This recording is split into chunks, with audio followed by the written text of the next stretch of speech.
जय हिंद, नमस्कार, स्वागत आप सबका लाइव टाइम्स डिजिटल पर। मैं हूं अजय और सचिन, हम दोनों की तरफ से आप सबका बहुत बहुत स्वागत है।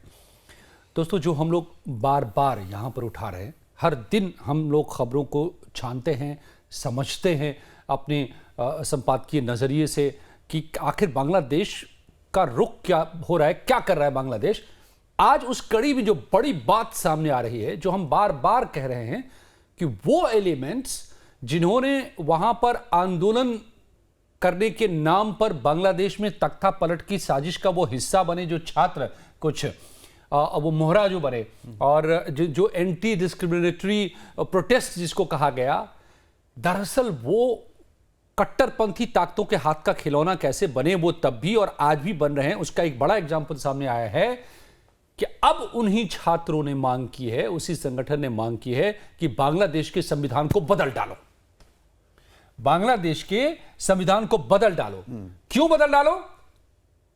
इसलिए बदल डालो क्योंकि वो लिबरल है, इसलिए बदल डालो क्योंकि वो मॉडर्न अप्रोच को बताता है। नहीं, लेकिन बीएनपी इसका विरोध कर रही है। ये इस पर हम आ रहे हैं कि जो पूरी खबर की जो हम बात कर रहे हैं कि इसका बीएनपी ने भी विरोध कर दिया है, क्या कहते हुए विरोध किया है ये भी हम आपको बताएंगे।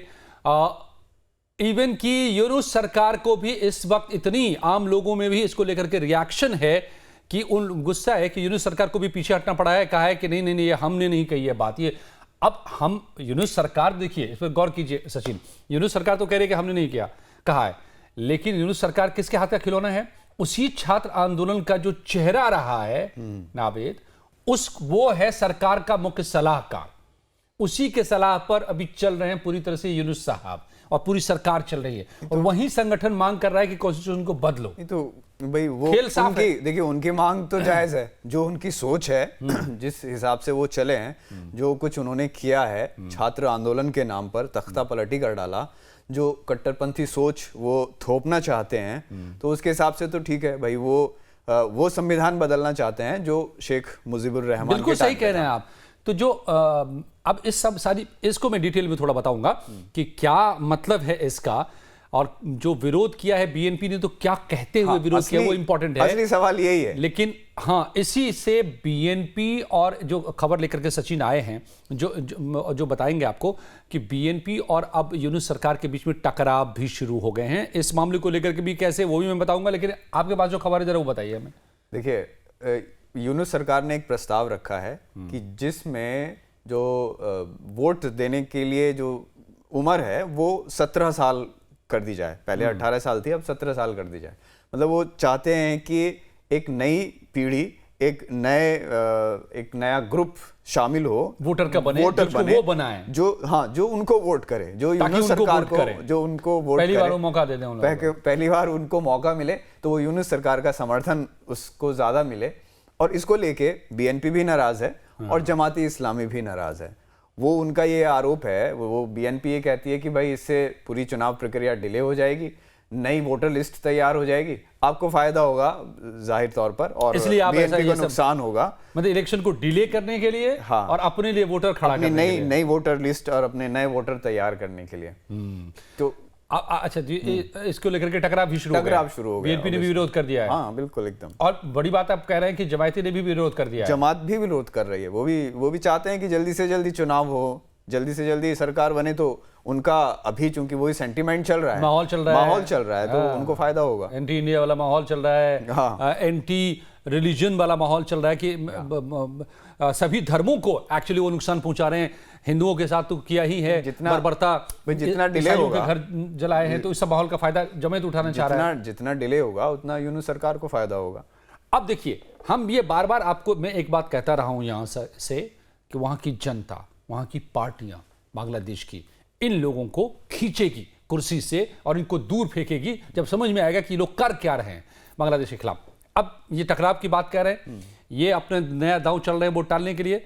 और आज जो संविधान बदलने की बात जब कही, इन छात्रों ने मांग कर दी है, तो बीएनपी ने क्या रिएक्शन दिया है पता है? बीएनपी ने कहा है कि ये जो बदलाव की बात की जा रही है, ये फासिस्ट नजरिया है।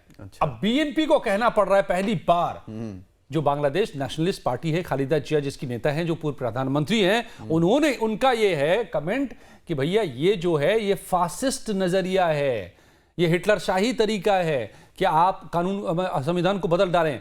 और इन्होंने क्या कहा, इस संविधान को बदलने का आधार क्या दिया, कारण क्या है? हाँ, आधार दे रहे हैं कि ये मुजीबियन संविधान है। अच्छा। मुजीबुर रहमान, जिनको कि बांग्लादेश का निर्माता माना जाता है, उन्हीं की अगुवाई में सब कुछ हुआ। इनको बांग्लादेश को नई शक्ल मिली, आज़ादी के तौर पर उन्होंने भूमिका निभाई थी, भारत के साथ मिलकर के, और आज़ादी हासिल की थी। और एक मॉडर्न बांग्लादेश बनाने में उनकी बड़ी अहम बहुत बड़ी भूमिका थी। और उनको तो ये कट्टरपंथी क्या कह रहे हैं कि मुजीबियन है, इसको इसलिए बदल दो, ये इससे इंडिया को अग्रेसिव बनने का, इंडियन अग्रेशन की ये वजह बना है कॉन्स्टिट्यूशन।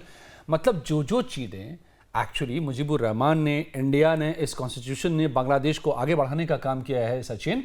उनको उसको मॉडर्न बनाया, उसको अच्छी इकोनॉमी उसकी बनाई, उसकी कमाई अच्छी हो रही थी, अभी तो ग्रो कर रहा था, उन सबको खत्म करने के लिए। ये क्या वहाँ पे शरिया लागू करेंगे? यही तो चाहत है, इसीलिए पाकिस्तान बनाना चाहते हैं। हाँ, तो मैं यहीं पर आना चाह रहा था कि ये बात समझ रही है बीएनपी। उसको पता है कि अगर वो हुआ तो उनकी भी जाएगी, उनकी दुकान भी बंद, बीएनपी की भी। हाँ, क्योंकि अगर भाई इलेक्शन ही नहीं हुआ, अगर डेमोक्रेसी नहीं रही, ये सिस्टम ही नहीं फंक्शन में रहा। आप सोचिए ना, पाकिस्तान अगर अपनी सेना वहां भेज रहा है तो वो बिल्कुल जाहिर तौर पर वही सारी चीजें करेगा जो पाकिस्तान में करता है। यहाँ पर आर्मी स्ट्रांग हो जाएगी तो फिर क्या खालिदा जिया पूरा करेगा यहाँ पर? हाँ, फिर क्या खालिदा जिया और क्या यूनुस? क्योंकि पाकिस्तान में फिर भी कुछ लीडर्स हैं जो स्ट्रांग हैं। एक बार बांग्लादेश पर अगर इन्होंने आधिपत्य कर लिया तो इनको तो यहाँ से कोई मोह भी नहीं, वहां तो वो खुद भी रह रहे हैं ना। सही बात है। तो इतना भी बुरा नहीं कर देंगे, यहाँ तो ये यूज करेंगे। फिर पहले भी यूज किया था, ये इतिहास है। बांग्लादेश क्यों अलग देश बना, पूर्वी पाकिस्तान? क्योंकि उसका यूज किया था पश्चिमी पाकिस्तान ने बिल्कुल पूरी तरीके से शोषण किया अच्छे से। और अब तो अलग कंट्री है, तो अब तो कोई मोह माया ही नहीं है उसके साथ में। तो अब तो उसको पूरी तरह से बर्बाद हो जाए बांग्लादेश, क्या मतलब है? उनका एजेंडा चलना चाहिए। लेकिन ये जमात और अगर इनका एजेंडा चल गया, संविधान बदल गया, तो फिर मतलब भारत के लिए एक बहुत बड़ी खतरे की बात नहीं चलेगा ना। मैं आपको कह रहा हूं, दावे के साथ कह रहा हूं, मैं भारत क्यों खामोश है, ये भी इसकी भी वजह यह है कि भारत बहुत बारीकी से एक एक चीजों को रीड कर रहा है।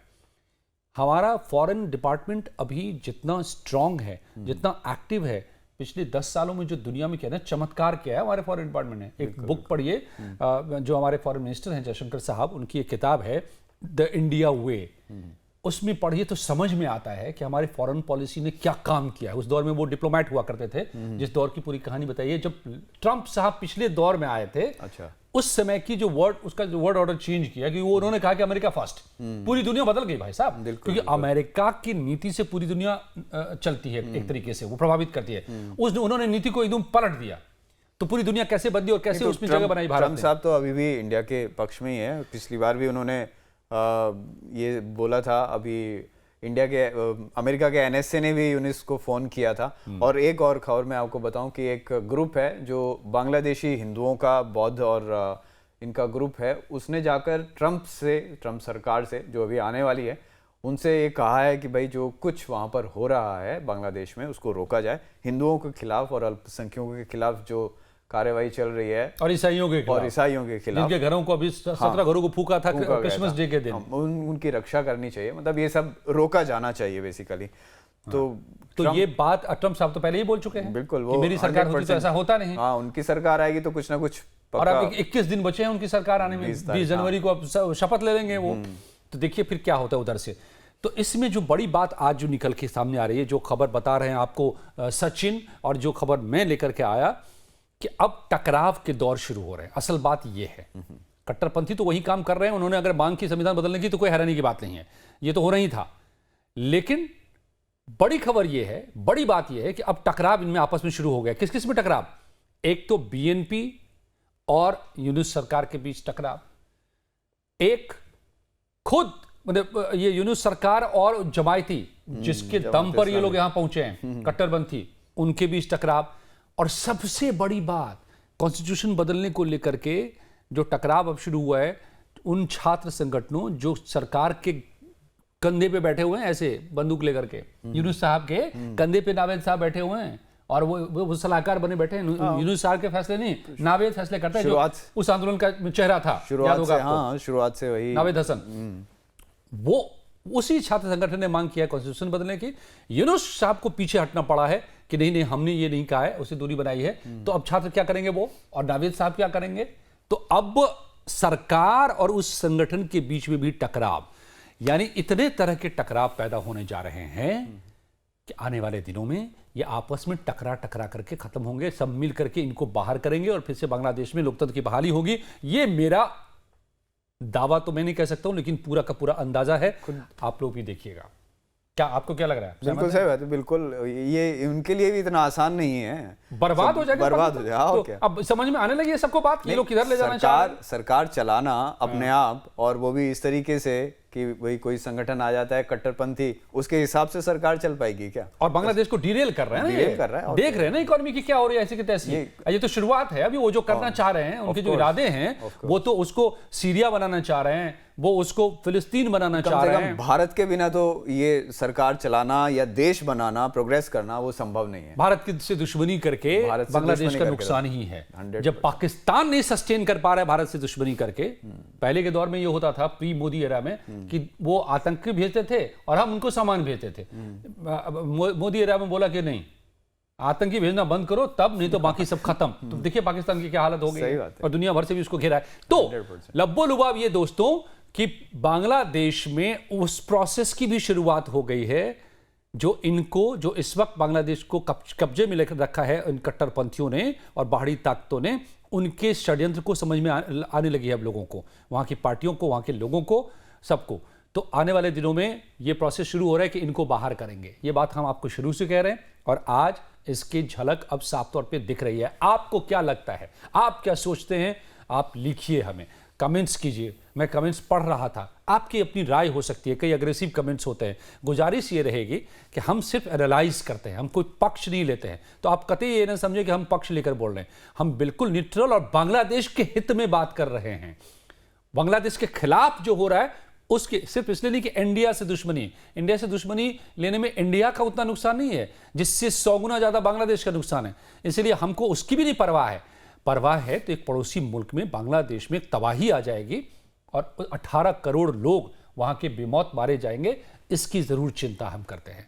आप क्या सोचते हैं? कमेंट्स कीजिए, लाइक कीजिए, वीडियो को पसंद आई हो तो शेयर कीजिए अपने दोस्तों के साथ और चैनल को सब्सक्राइब कीजिए और करवाइए। क्या धन्यवाद कहा जाए? बिल्कुल। Thank you so much. Thank you so much.